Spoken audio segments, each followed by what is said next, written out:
I'd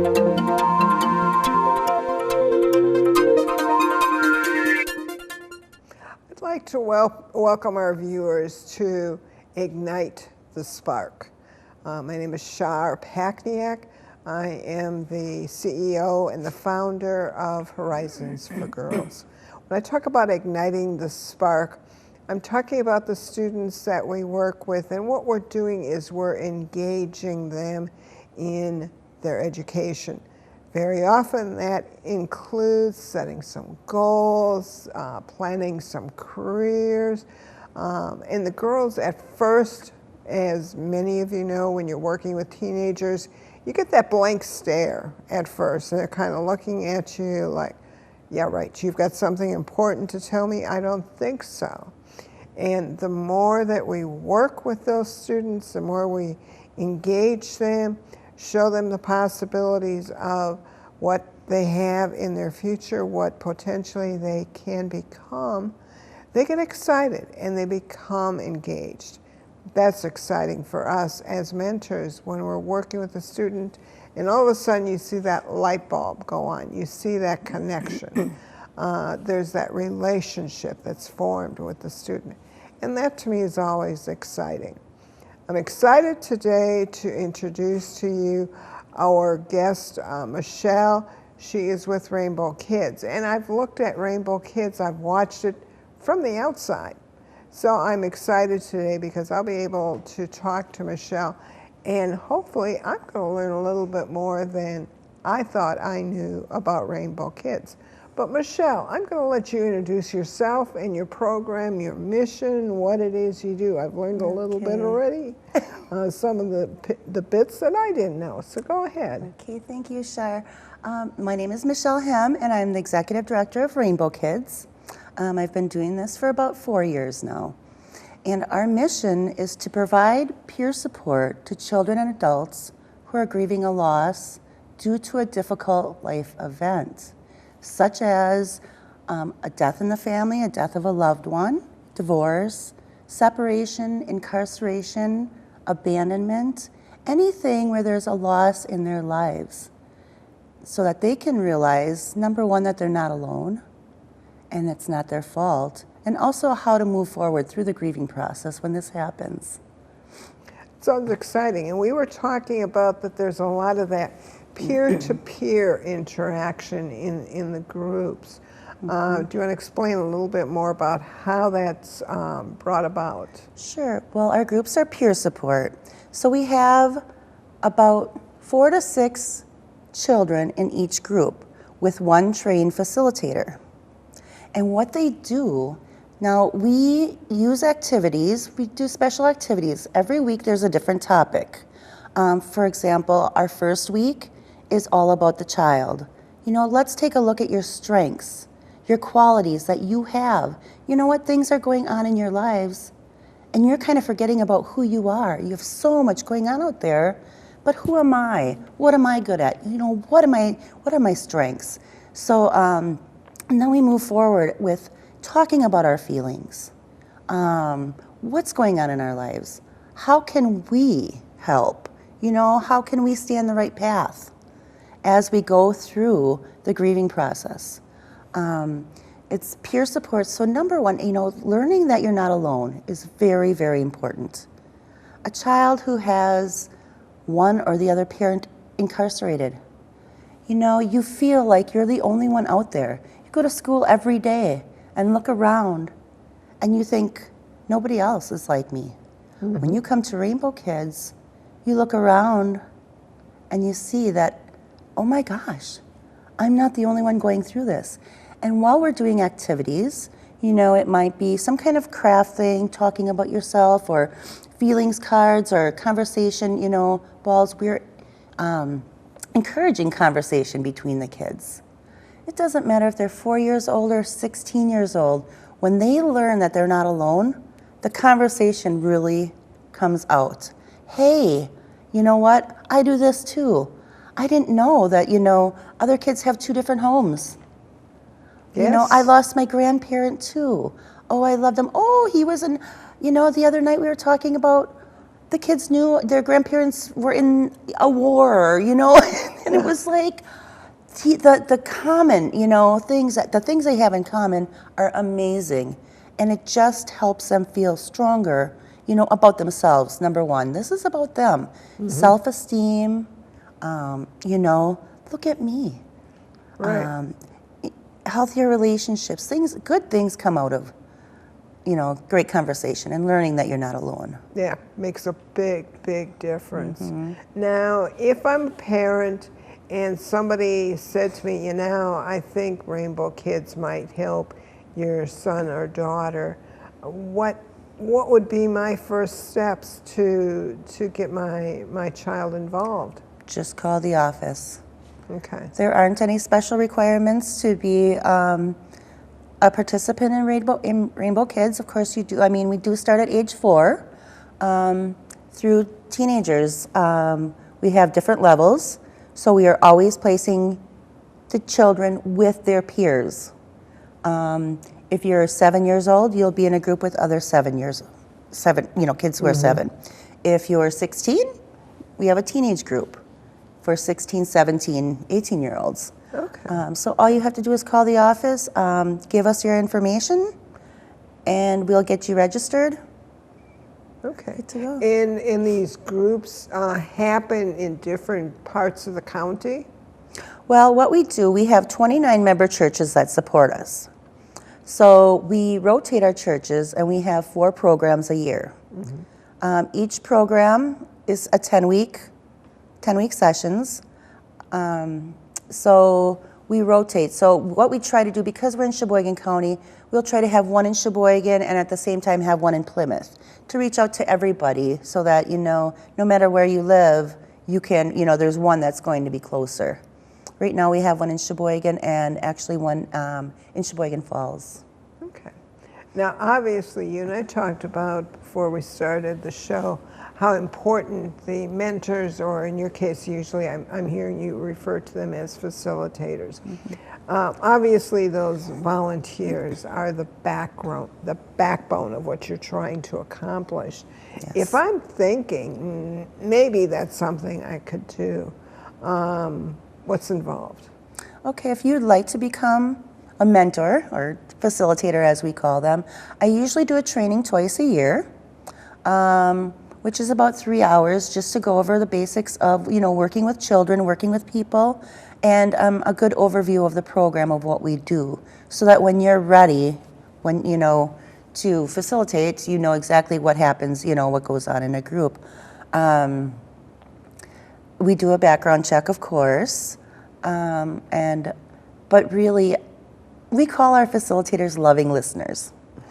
Because you really are there. Now, in peer support, it's a little different because the peers, you know, the groups, they take care of themselves almost. You have somebody to keep the structure. However, Right. It doesn't mean you're not a mentor, because they do look up to you. They do, you know, really relate to the person who is in there with them. But anybody really, you know, can become a mentor in our program. Men and women, you know.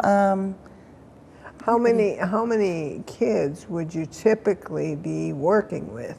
Because I know I heard you mention that the group you've got in Sheboygan Falls, there's you and another person facilitating. I'm assuming that's maybe a little bit larger group, or is 2 Yes. people the typical structure? We usually have 1 facilitator per group, and the typical group is about 4 to 6 kids. Okay. This group is an after-school program, so we have more, which is really nice because the kids can, you know, come right after school, and we don't have, you know, sometimes there's issues with transportation or things like that. This one, we have about 14 kids, and we do have 2 facilitators in that one, just to make sure that we can, you know, help with everything. Be there and help with activities and keep everything going, and, you know, keep it in order a little bit better. Okay. And the length, you meet once a week for how many weeks again? It's a 10-week program, 1 hour a week. So it's typically from 6:15 to 7:15 if we're doing it in a church. The after-school program, of course, is different. And halfway through, we do something that's, we're starting something that's a little different. We work with art creations because art is a great expression of your feelings as well. So in our fifth week, we do that. And then at the end, we have a pizza party where we bring in pizza and, go over what we learned throughout the 10 weeks. And it's really, the kids love it. I mean, it's really, I don't want to say it's fun. It's a good way to deal with your emotions, Now, after the 10 weeks, is it possible for some reason, maybe something else has happened, or maybe I'm still trying to process the feelings that I'm dealing with? Am I able to participate again for another session? Yes. Okay. Yes, everybody is welcome to. The dynamics will be a little different the second time because you won't have the same facilitator and you'll have a different group of kids, that you'll be with. But, as we age, it's just things might happen. So you might have been in there for one thing and then in that 10 weeks another thing happens and, you need a little bit more support. So everybody, yes, is welcome to come back another time. Okay. Now, Rainbow Kids, is that I know it's not just a local organization, it's a national organization? Well, Rainbow Kids is actually incorporated in Sheboygan. Okay. See, that I So didn't we are, know yes, we are incorporated here in Sheboygan County since 1987, I think it's been. We've been Okay. around for about 27, 28 years already.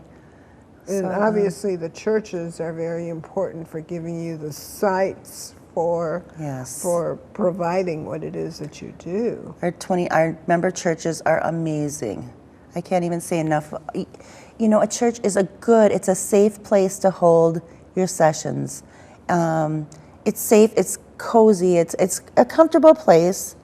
Plus they have so many different rooms, the space to hold our programs. So it works out very, very well. We are very grateful for those churches, yes. Yeah, you and I were talking about the fact that how important those churches are because, again, for us also, for Horizons, we're very blessed with the fact that we're able to have space at First Congregational Church. And they give us a classroom there that we use with our students. We're with our students Monday through Friday after school every day. Not all of the girls are in the program every day. We customize the schedule to fit that student. Sure. Because obviously maybe a student has some lessons or a sport or something. We're not going to interrupt any of those positive things that are going on. I'm thinking of two of our young ladies right now this week. They're in an organization called Sharpettes at North High School, and it's a singing, dancing troupe, and they've got a major show coming up this weekend. So they are practicing every night after school, and certainly we don't want to interrupt that, but we're there to help them really grow and engage in education. One of the fun things we've got coming up that we'll be doing is some job shadowing. We work closely with an organization called Inspire Sheboygan County. And we try to show the students different career opportunities that are out there. And that can be very exciting. I mean, I think when I went to school, I thought I was going to be a secretary. So much for that. I mean, I learned things like shorthand. Oh my. Learning how to run a mimeograph machine. Obviously, those things that are ancient that are not used anymore. But I also, as I was a senior in high school, I job shadowed at a local department store. And I learned about what it was like if I was going to be a secretary. So I learned some of those things.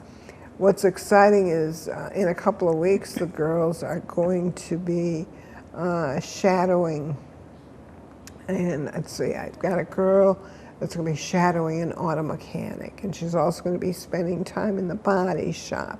I've got a student that wants to shadow a tattoo artist. Well, she's going to get to do that. In my mind, if I'm mom, that's probably not the best job, but I want to let her explore Yes. that. Another one is going to be shadowing a animal trainer, a police detective. They've shadowed, another one is going to be shadowing a social. She's actually going to be shadowing a student at a college that's going to be a social worker. Because obviously there's a lot of confidentiality, Yes. and she could not sit in sessions with a social worker and a client. But this way she's going to be able to experience what college is like if that's the career she decides she wants to go into. I've had a student shadow attorneys, judges, you name it, but you've got to show them the possibilities. And I sense that even what you're doing, you're really opening up doors of exploration. You're showing them possibilities, and that is huge. You know what? You can be whatever you want to be. You know, there's an opportunity for you, and you just have to work at it, you know, and not follow.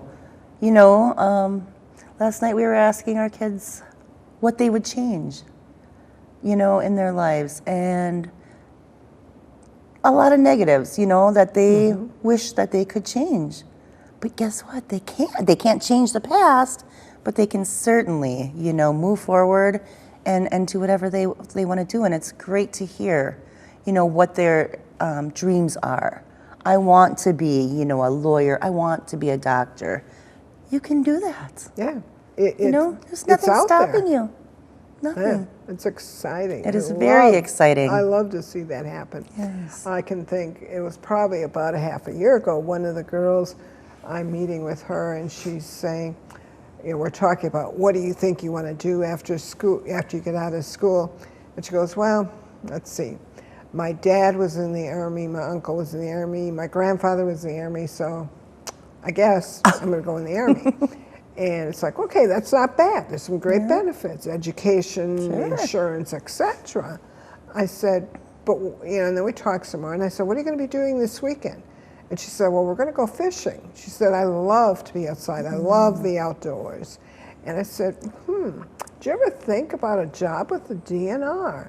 I said, you're outside. You're potentially working with animals, you're enjoying the resources, etc. And she started to get very excited about that. Well, last fall, I talked to the DNR, and they were late in being able to go out and release the pheasants that they raised. Sure. So she was able to go out with a couple of DNR people, and she helped release pheasants out into the wild. She absolutely loved it. You know, and again, I said, now, you know, it's something you love, and you're going to get paid for it. Oh, gee, how tough is that? Right? You know, and the benefits, I'm again assuming, but I would think you're working for the state. There's probably some pretty good insurance and pay and retirement and all that type of thing. And now I've been talking to her again and saying, okay, let's continue pursuing some of those options. So now we're looking at the different possible careers and what kind of education requirements there are. So again, nothing against being in the Army, but just because that's what your uncle, your grandfather, and your father did doesn't mean that's the only option out there.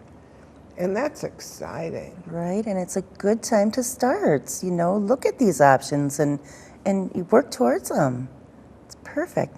Yeah. Love that. You know, they being able to, and you talk about art, and we use art so much when we're working with the girls, and being able to bring out that creative part.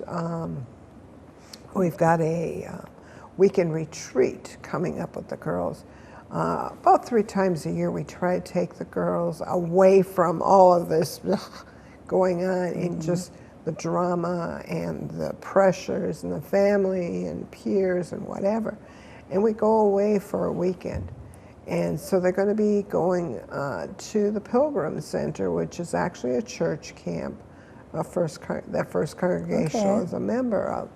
And they're going to be there Friday, Saturday, Sunday. Well, Friday, they're going to be doing service work. They're going to be working on the camp, preparing it for the summer season. And then we'll have the camp available to use for Saturday and Sunday. And they're excited about that. And one of the things I'm excited about is that we had an intern that's been helping us who is also an impressionist artist. No. And she created, I want to say there's maybe 30 or 40 of these cards with an art on them. And on the back side, she explains what that meant to her when she was doing it. So that'll be part of what we're doing that weekend, is we're going to pass out those cards. They can pick one that they think speaks to them. And then they're going to be able to say, well, what does that mean? What are you seeing? What are you